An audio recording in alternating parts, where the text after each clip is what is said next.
प्रभु की स्तुति। आप इस चैनल को रोजाना सुनकर एक साल में बाइबल पढ़ सकते हैं। Please subscribe and support. आज के बाइबल अध्याय। यहेजकेल भविष्यवक्ता की पुस्तक अध्याय 29। यहेजकेल भविष्यवक्ता की पुस्तक अध्याय 29। 10वें वर्ष के 10वें महीने के 12वें दिन को यहोवा का यह वचन मेरे पास पहुंचा। हे मनुष्य के संतान, अपना मुख मिस्र के राजा फिरौन की ओर करके उसके और सारे मिस्र के विरुद्ध भविष्यवाणी कर। यह कह, परमेश्वर यहोवा यो कहता है, हे मिस्र के राजा फिरौन, मैं तेरे विरुद्ध हूं। हे बड़े नगर, तू जो अपनी नदियों के बीच पड़ा रहता है, जिसने कहा है कि मेरी नदी मेरी निज की है और मैं ही ने उसको अपने लिए बनाया है, मैं तेरे जबड़ों में आंकड़े डालूंगा और तेरी नदियों की मछलियों को तेरी खाल में चिपटाऊंगा और तेरी खाल में चिपटी हुई तेरी नदियों की सब मछलियों समेत तुझको भी तेरी नदियों में से निकालूंगा। तब मैं तुझे तेरी नदियों की सारी मछलियों समेत जंगल में निकाल दूंगा और तू मैदान में पड़ा रहेगा। किसी भी प्रकार से तेरी सुधि न ली जाएगी।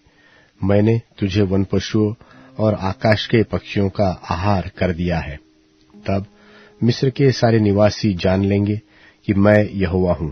वे तो इस्राएल के घराने के लिए नरकंट की टेक ठहरे थे। जब उन्होंने तुझ पर हाथ का बल दिया, तब तू टूट गया और उनके पखोड़े उखड़ी गए, और जब उन्होंने तुझ पर टेक लगाई, तब तू टूट गया और उनकी कमर की सारी नसें चढ़ गई। इस कारण प्रभु यहोवा यो कहता है, देख, मैं तुझ पर तलवार चलवाकर तेरे मनुष्य और पशु सबों को नाश करूंगा। तब मिस्र देश उजाड़ ही उजाड़ होगा और वे जान लेंगे कि मैं यहोवा हूं। उसने कहा है कि मेरी नदी मेरी अपनी ही है और मैं ही ने उसे बनाया। इस कारण देख, मैं तेरे और तेरी नदियों के विरुद्ध हूं और मिस्र देश को मिग्दोल से लेकर सवेने तक, वरन कुश देश के सिवाने तक उजाड़ ही उजाड़ कर दूंगा। 40 वर्ष तक उसमें मनुष्य व पशु का पांव तक न पड़ेगा और न उसमें कोई बसेगा। 40 वर्ष तक मैं मिस्र देश को उजड़े हुए देशों के बीच उजाड़ कर रखूंगा और उसके नगर उजड़े हुए और नगरों के बीच खंडहर ही रहेंगे। मैं मिस्रियों को जाति जाति में छिन्न भिन्न कर दूंगा और देश देश में तीतर बीतर कर दूंगा। परमेश्वर यहोवा यो कहता है कि 40 वर्ष के बीतने पर मैं मिस्रियों को उन जातियों के बीच से इकट्ठा करूंगा जिनमें वे तीतर बीतर हुए, और मैं मिस्रियों को बंधुआई से छुड़ाकर पत्रास देश में, जो उनकी जन्मभूमि है, फिर पहुंचाऊंगा और वहां उनका छोटा सा राज्य हो जाएगा। वह सब राज्यों में से छोटा होगा और फिर अपना सिर और जातियों के ऊपर न उठाएगा, क्योंकि मैं मिस्रियों को ऐसा घटाऊंगा कि वे अन्य जातियों पर फिर प्रभुता न करने पाएंगे, और वह फिर इस्राएल के घराने के भरोसे का कारण न होगा, क्योंकि जब वे फिर उनकी ओर देखने लगे, तब वे उनके अधर्म को स्मरण करेंगे और तब वे जान लेंगे कि मैं यहोवा परमेश्वर हूं। फिर 27वें वर्ष के पहले महीने के पहले दिन को यहोवा का यह वचन मेरे पास पहुंचा। हे मनुष्य के संतान, बाबुल के राजा नबूकदनेस्सर ने सोर के घेरने में अपनी सेना से बड़ा परिश्रम कराया।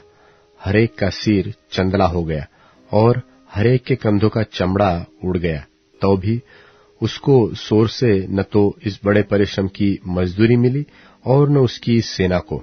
इस कारण परमेश्वर यहोवा यो कहता है, देख, मैं बाबुल के राजा नबूकदनेस्सर को मिस्र देश दूंगा और वह अपनी भीड़ को ले जाएगा और उसकी धन संपत्ति को लूटकर अपना कर लेगा।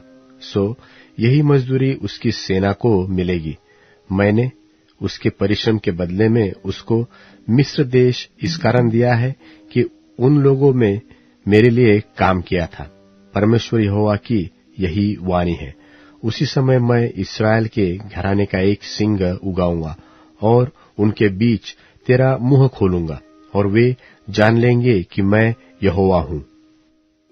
यहेजकेल भविष्यवक्ता की पुस्तक अध्याय 30। यहेजकेल भविष्यवक्ता की पुस्तक अध्याय 30। फिर यहोवा का यह वचन मेरे पास पहुंचा, हे मनुष्य के संतान, भविष्यवाणी करके कह, परमेश्वर यहोवा यो कहता है, हाय हाय करो, हाय उस दिन पर, क्योंकि वह दिन अर्थात यहोवा का दिन निकट है। वह बादलों का दिन और जातियों के दंड का समय होगा। मिस्र में तलवार चलेगी, और जब मिस्र में लोग मारे जाकर गिरेंगे, तब कुश में भी संकट पड़ेगा। लोग मिस्र को लूट ले जाएंगे और उसकी नेवें उलट दी जाएगी। कुश, पूत, लूद और सब दोगले और कुब लोग और वाचा बांधे हुए लोग, देश के निवासी मिस्रियों के संग तलवार से मारे जाएंगे। यहोवा यो कहता है, मिस्र के संभालने वाले भी गिर जाएंगे, और अपनी जिस सामर्थ्य पर मिस्री फूलते हैं वह टूटेगी। मिग्दोल से लेकर सवेने तक उसके निवासी तलवार से मारे जाएंगे। परमेश्वर यहोवा की यही वाणी है, और वे उजड़े हुए देशों के बीच उजड़े ठहरेंगे, और उनके नगर खंडहर किए हुए नगरों में गिने जाएंगे। जब मैं मिस्र में आग लगाऊंगा और उसके सब सहायक नाश होंगे, तब वे जान लेंगे कि मैं यहोवा हूं। उस समय मेरे सामने से दूत जहाजों पर चढ़कर निडर निकलेंगे और कुशियों को डराएंगे, और उन पर ऐसा संकट पड़ेगा जैसा कि मिस्र के दंड के समय, क्योंकि देख, वह दिन आता है। परमेश्वर यहोवा यो कहता है, मैं बाबुल के राजा नबूकदनेस्सर के हाथ से मिस्र की भीड़-भाड़ को नाश करा दूंगा। वह अपनी प्रजा समेत जो सब जातियों में भयानक है, उस देश के नाश करने को पहुंचाया जाएगा, और वे मिस्र के विरुद्ध तलवार खींचकर देश को मरे हुओं से भर देंगे। और मैं नदियों को सुखा डालूंगा और देश को बुरे लोगों के हाथ कर दूंगा, और मैं परदेशियों के द्वारा देश को और जो कुछ उसमें है उजाड़ कर दूंगा। मुझ यहोवा ही ने यह कहा है। परमेश्वर यहोवा यो कहता है, मैं नोप में से मूर्तों को नाश करूंगा और उसमें की मूर्तों को रहने न दूंगा। फिर कोई प्रधान मिस्र देश में न उठेगा, और मैं मिस्र देश में भय उपजाऊंगा। मैं पत्रोस को उजाड़ूंगा और सोअन में आग लगाऊंगा और नो को दंड दूंगा, और सिन जो मिस्र का दृढ़ स्थान है, उस पर मैं अपनी जलजलाहट भड़काऊंगा और नो की भीड़ भाड़ का अंत कर डालूंगा, और मैं मिस्र में आग लगाऊंगा। सीन बहुत थरथराएगा और नो फाड़ा जाएगा, और नोप में विरोधी दिन दहाड़े उठेंगे। आवेन और पिवेशेत के जवान तलवार से गिरेंगे, और ये नगर बंधुआई में चले जाएंगे। जब मैं मिस्रियों के जुओं को तहपन्नेस में तोड़ूंगा, तब उनमें दिन को अंधेरा होगा, और उसकी सामर्थ्य जिस पर वह फूलता है वह नाश हो जाएगी। उस पर घटा छा जाएगी, और उसकी बेटियां बंधुआई में चली जाएगी। इस प्रकार मैं मिस्रियों को दंड दूंगा, और वे जान लेंगे कि मैं यहोवा हूं। फिर 11वें वर्ष के पहले महीने के 7वें दिन को यहोवा का यह वचन मेरे पास पहुंचा। हे मनुष्य के संतान, मैंने मिस्र के राजा फिरौन की भुजा तोड़ दी है, और देख, न तो वह जोड़ी गई, न उस पर लेप लगाकर पट्टी चढ़ाई गई कि वह बांधने से तलवार पकड़ने के योग्य बन सके। सो प्रभु यहोवा यो कहता है, देख, मैं मिस्र के राजा फिरौन के विरुद्ध हूं, और उसकी अच्छी और टूटी दोनों भुजाओं को तोड़ूंगा, और तलवार को उसके हाथ से गिराऊंगा। मैं मिस्रियों को जाति जाति में तीतर बीतर करूंगा और देश देश में छितराऊंगा, और मैं बाबुल के राजा की भुजाओं को बलि करके अपनी तलवार उसके हाथ में दूंगा, परंतु फिरौन की भुजाओं को तोड़ूंगा, और वह उसके सामने ऐसा कहराएगा जैसा मरनहार घायल कराहता है। मैं बाबुल के राजा की भुजाओं को संभालूंगा और फिरौन की भुजाएं ढीली पड़ेगी। तब वे जानेंगे कि मैं यहोवा हूं। जब मैं बाबुल के राजा के हाथ में अपनी तलवार दूंगा, तब वह अपने मिस्र देश पर चलाएगा, और मैं मिस्रियों को जाति जाति में तीतर बीतर करूंगा और देश देश में छितरा दूंगा। तब वे जान लेंगे कि मैं यहोवा हूं। इब्रानियों के नाम पत्री 13वां अध्याय। भाईचारे की प्रीति बनी रहे, पहुनाई करना न भूलना, क्योंकि इसके द्वारा कितनों ने अनजाने स्वर्गदूतों की पहुनाई की है। कैदियों की ऐसी सुधि लो कि मानो उनके साथ तुम भी कैद हो, और जिनके साथ बुरा बर्ताव किया जाता है उनकी भी यह समझकर सुधि लिया करो कि हमारी भी देह है। विवाह सब में आदर की बात समझी जाए और बिछौना निष्कलंक रहे, क्योंकि परमेश्वर व्यभिचारियों और परस्त्रीगामियों का न्याय करेगा। तुम्हारा स्वभाव लोभ रहित हो, और जो तुम्हारे पास है उसी पर संतोष करो, क्योंकि उसने आप ही कहा है, मैं तुझे कभी न छोड़ूंगा और न कभी तुझे त्यागूंगा।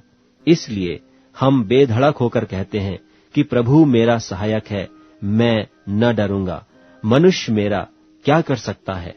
जो तुम्हारे अगुवे थे और जिन्होंने तुम्हें परमेश्वर का वचन सुनाया है, उन्हें स्मरण रखो और ध्यान से उनके चाल चलन का अंत देखकर उनके विश्वास का अनुकरण करो। यीशु मसीह कल और आज और युगानुयुग एक सा है। नाना प्रकार के और ऊपरी उपदेशों से न भरमाए जाओ, क्योंकि मन का अनुग्रह से दृढ़ रहना भला है, न कि उन खाने की वस्तुओं से जिनसे काम रखने वालों को कुछ लाभ न हुआ। हमारी एक ऐसी वेदी है जिस पर से खाने का अधिकार उन लोगों को नहीं जो तंबू की सेवा करते हैं, क्योंकि जिन पशुओं का लोहू महायाजक पाप बलि के लिए पवित्र स्थान में ले जाता है, उनकी देह छावनी के बाहर जलाई जाती है।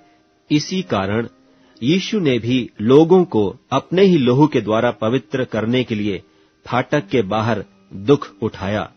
सो आओ उसकी निंदा अपने ऊपर लिए हुए छावनी के बाहर उसके पास निकल चलें, क्योंकि यहाँ हमारा कोई स्थिर रहने वाला नगर नहीं, वरन हम एक आने वाले नगर की खोज में हैं। इसलिए हम उसके द्वारा स्तुति रूपी बलिदान अर्थात उन होठों का फल जो उसके नाम का अंगीकार करते हैं, परमेश्वर के लिए सर्वदा चढ़ाया करें। पर भलाई करना और उदारता न भूलो, क्योंकि परमेश्वर ऐसे बलिदानों से प्रसन्न होता है। अपने अगुओं की मानो और उनके अधीन रहो, क्योंकि वे उनकी नाई तुम्हारे प्राणों के लिए जागते रहते, जिन्हें लेखा देना पड़ेगा कि वे यह काम आनंद से करें, न कि ठंडी सांस ले लेकर, क्योंकि इस दशा में तुम्हें कुछ लाभ नहीं। हमारे लिए प्रार्थना करते रहो, क्योंकि हमें भरोसा है कि हमारा विवेक शुद्ध है और हम सब बातों में अच्छी चाल चलना चाहते हैं। और इसके करने के लिए मैं तुम्हें और भी समझाता हूँ कि मैं शीघ्र तुम्हारे पास फिर आ सकूं। अब शांतिदाता परमेश्वर, जो हमारे प्रभु यीशु को, जो भेड़ों का महान रखवाला है, सनातन वाचा के लोहू के गुण से मरे हुओं में से जिलाकर ले आया, तुम्हें हर एक भली बात में सिद्ध करे, जिससे तुम उसकी इच्छा पूरी करो, और जो कुछ उसको भाता है उसे यीशु मसीह के द्वारा हम में उत्पन्न करे, जिसकी बड़ाई युगानुयुग होती रहे। आमीन। हे भाइयों, मैं तुमसे विनती करता हूँ कि इन उपदेश की बातों को सह लेओ, क्योंकि मैंने तुम्हें बहुत संक्षेप में लिखा है। तुम यह जान लो कि तीमुथियुस हमारा भाई छूट गया है, और यदि वह शीघ्र आ गया तो मैं उसके साथ तुमसे भेंट करूंगा।